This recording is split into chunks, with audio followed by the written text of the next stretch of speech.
on pandud, meil on valmis pandud abivahendid, noatiritajad.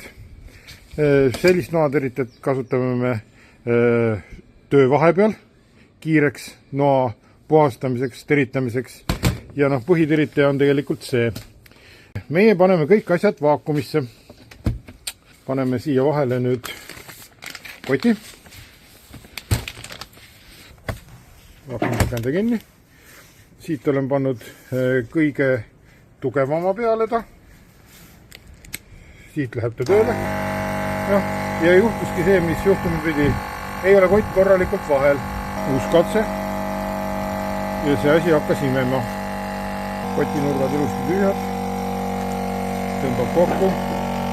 Kasutan hetkel selliseid 28x40 kotti. Sest ma tean täpselt, kui palju sinna kotti läheb kala. Aga kui ma kasutan metslooma, mis iganes, siis ma kasutan tegelikult rohkem sukka.